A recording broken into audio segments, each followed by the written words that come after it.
Let's get familiar with our airbrush. First, I'm going to show you how to hold the airbrush. First, we want to rest our thumb on the back of the hose barb. Take the pad of our index finger and gently rest it onto the main lever of the airbrush. This is what controls the amount of makeup coming out of your airbrush. Now, it's important not to crunch on it. We always want to keep a loose hand and let your finger do all the work.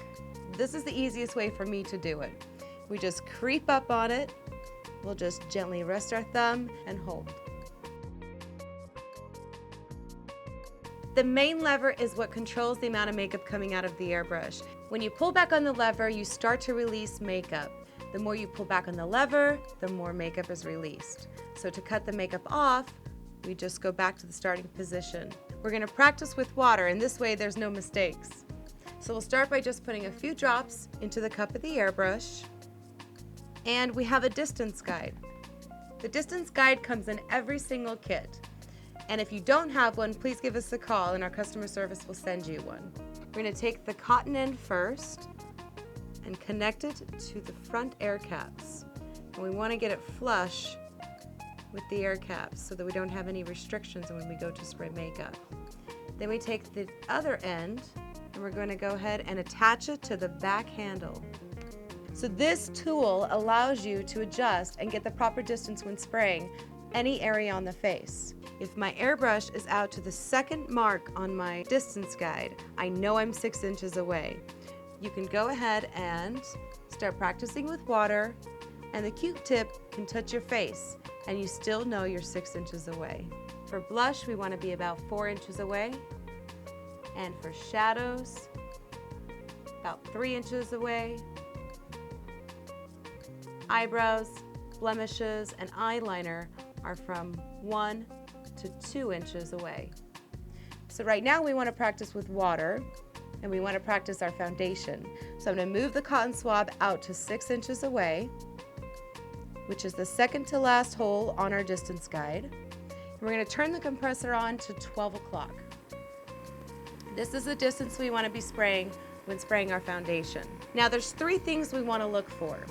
The first thing is the control of the main lever. Again, this is what controls the amount of makeup coming out of the airbrush. The next thing is movement. We always want to move to get that perfect blended makeup. And distance. We are 6 inches away, we're controlling the lever, and we're moving. From 6 inches away, gently pull back on the lever, and you'll start to feel a light mist landing onto the face. And this is a good place to be to spray your foundation. If I want to do blush, I will move in the cotton swab to the third to the last marking on the distance guide. And we start moving and just feel the light mist of air. You also want to listen. Listening to the sound change will really help when you're spraying your makeup. So we want to feel, listen, just gently pull back on that lever, and you'll hear a sound change. If we want to do shadow, we're going to move it up to the next marking on the distance guide.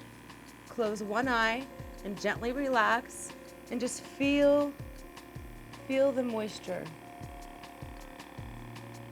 If I get in too close and I pull too far back on the lever, we're going to show you here on my hand. You can see this is too much. If it's wet, it's too much makeup. So we always want to spray dry. When spraying eyeliner or blemishes, you want to be about 1 inch away from the face with your airbrush. And that is the last marking on our distance guide. When you rock your lever, you're only dispensing a little bit of makeup at a time, and that's all you need to cover the blemish. So getting the proper distance, movement, and controlling your lever are the 3 most important things to get you on your way to beautiful makeup. I hope this has been helpful, and if you have any questions, please feel free to give us a call or visit our web at airbrushmakeup.com. Happy airbrushing!